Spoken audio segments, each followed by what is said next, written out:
అందరికీ నమస్కారం. నేను పద్మావతి. నేను ప్రతిరోజు మిమ్మల్ని అడుగుతున్న ప్రశ్నలను మీరు ఎంతో ఇంట్రెస్ట్గా వింటున్నారు. ఆన్సర్స్ని కూడా కామెంట్ బాక్స్లో పెడుతున్నారు చాలామంది. చాలా సంతోషం. మీ అందరికీ ఎంతగానో నచ్చుతున్నాయి, నన్ను ఎంతగానో సపోర్ట్ చేస్తున్నారు కదా. ఈరోజు కూడా మీకోసం మరో మంచి ప్రశ్నతో వచ్చాను. కానీ ప్రశ్న అడగబోయే ముందు నిన్న అడిగిన ప్రశ్నకు సమాధానం వినండి.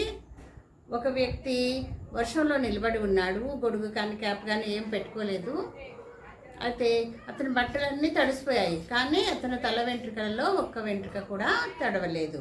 అది ఎలా సాధ్యం అని అడిగాను కదా. దానికి ఆన్సర్ ఏంటంటే, అతనికి అసలు వెంట్రుకలే లేవు. అతనిది గుండె అనమాట. అందుకే వెంట్రుకలు లేవు కదా, ఉంటే కదా తడిసేది.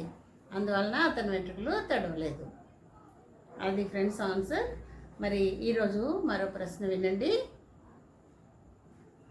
ఎర్రని రాజ్యంలో నల్లని సింహాసనం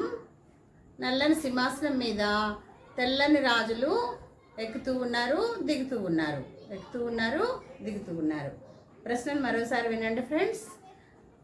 ఎర్రని రాజ్యంలో నల్లని సింహాసనం మీద తెల్లని రాజులు ఎక్కుతున్నారు, దిగుతున్నారు.